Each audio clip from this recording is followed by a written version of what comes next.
محمد عبدالغفار رحمت پوری المعروف حضرت پیر میٹھا سائیں سرکار سندھ کے ایک مخصوص طریقہ ذکر رکھنے والے نقش بندی بزرگ ہستی ہیں، جن کے ہزاروں پیروکار اور معتقدین غفاری حضرات کے نام سے سندھ کے مختلف علاقوں میں پھیلے ہوئے ہیں۔ آپ ایک مذہبی اور علمی خاندان سے تعلق رکھتے تھے۔ آپ کے والد ماجد مولانا یار محمد صاحب بڑے علم و فضل والے تھے۔ حضرت خواجہ محمد عبدالغفار کی ولادت پنجاب کے علاقہ ملتان ضلع کی تحصیل شجاع آباد میں جلال پور پیر والا کے قریب لنگر شریف نامی ایک گاؤں میں ہوئی۔ ابتدائی تعلیم آپ نے اسی گاؤں میں اپنے والد ماجد حضرت مولانا یار محمد صاحب سے حاصل کی۔ اس کے بعد عربی تعلیم کے لیے اچ شریف حضرت مولانا امام الدین صاحب کے پاس چلے گئے۔ پھر وہاں سے آپ نے ڈیرہ نواب میں آ کر کچھ وقت مولوی نظام الدین کے پاس بھی گزارا۔ مولوی نظام الدین یوں تو بڑے قابل عالم تھے، لیکن پیران کرام اور اولیاء عظام بالخصوص مولانا روم رحمت اللہ تعالی کے سخت مخالف اور منکر تھے۔ جب یہ بات حضرت خواجہ عبدالغفار کے والد ماجد کو معلوم ہوئی تو انہوں نے خواجہ صاحب کو ان کے پاس پڑھنے سے منع کر دیا اور فرمایا کہ بد عقیدہ عالم کے پاس پڑھنے سے اچھا ہے کہ انسان ان پڑھ رہے۔ چنانچہ یہاں سے چھوڑ کر آپ واپس اپنے گاؤں آ گئے اور یہاں اپنے بڑے بھائی مولانا اشرف صاحب سے کچھ دن درس لیا، اور یہیں پر آپ نے اپنے ظاہری علوم کی تکمیل بھی کی۔ حصول علم کی راہ میں جو مصائب اور مشقتیں آئیں، آپ نے ان سب کو خندہ جبینی سے برداشت کیا۔ چنانچہ آپ فرمایا کرتے تھے کہ دوران تعلیم رات کی باسی روٹی کے سوکھے ہوئے ٹکڑے صبح آگ پر سینک کر میں کھا لیا کرتا تھا۔ سالن چونکہ بہت تھوڑا ہوتا تھا، اس لیے اس میں پانی ڈال کر کام چلایا کرتا تھا، لیکن اس باسی روٹی اور اس سالن میں وہ مزہ آتا تھا کہ جس کو میں کبھی بھلا نہیں سکتا۔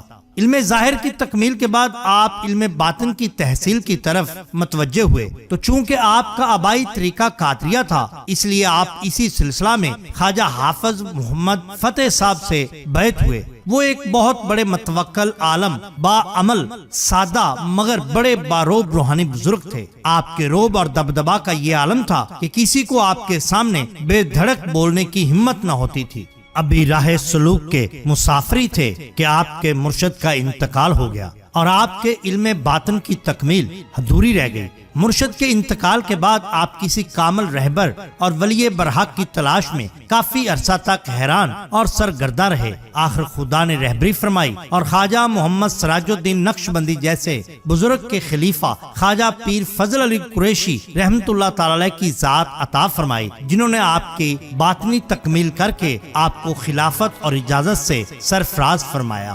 آپ رحمت اللہ تعالی علیہ اپنے پیر و مرشد کا ادب اور احترام اور ان سے محبت اس حد تک کرتے تھے کہ جس کی مثال ہمیں شاید دنیا میں نہیں ملتی۔ پیر عبدالغفار صاحب نے اپنے پیر خواجہ فضل علی قریشی رحمت اللہ تعالی علیہ سے اتنی محبت کی کہ اپنا تمام دھن دولت سب کچھ پیر کے قدموں پر نثار کر دیا۔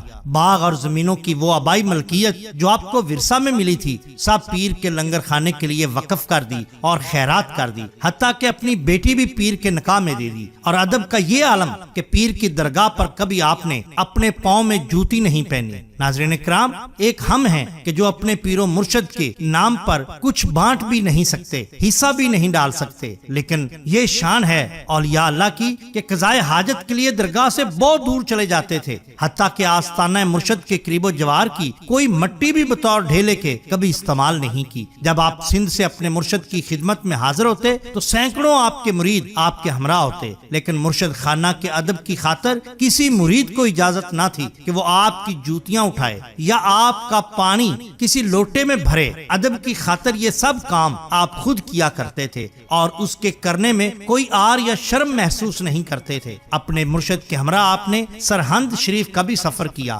بارگاہ مجددی میں حاضری کا حال بیان کرتے ہوئے آپ نے فرمایا کہ جب میرے مرشد حضرت پیر قریشی سرہند شریف تشریف لے گئے تو بڑے ادب و احترام اور عقیدت کے ساتھ انہوں نے حضرت امام ربانی حضرت مجدد الفسانی کے مزار کو بوسا دیا، اپنے ہاتھ سے غلاف کو مزار پر درست کر کے رکھا اور اس کے بعد بہت دیر تک مزار کے قریب مراقبہ میں مصروف رہے۔ اس طرح آپ نے لاہور کا بھی سفر کیا اور دہلی کا بھی۔ بہت سے اولیاء عظام کے مزار پر انوار پر حاضری بھی آپ نے دی۔ اور وہاں آپ محفل سما سے بھی لطف اندوز ہوتے تھے۔ آپ کی مستقل رہائش گوٹچی اسٹیشن نواب ڈیرہ جنکشن سے پھلا اسٹیشن کے قریب گاؤں میں تھی، جس کا نام اپنے احباب کے مشورہ سے آپ نے آشکا آباد رکھ دیا۔ اس کے بعد آپ جنیجو نامی آبادی میں آباد ہوئے اور اس کو بھی چھوڑ دیا۔ اس کے بعد آپ رحمت پور میں آئے اور یہاں پر آپ نے اپنا پکا ڈیرا لگا لیا۔ بعض روایات میں یہ بھی آتا ہے کہ دوستوں کے اصرار پر آپ لاڑکانہ تشریف لے گئے، جہاں اسٹیشن کے قریب ہندوؤں کی کچھ جگہ خالی پڑی تھی،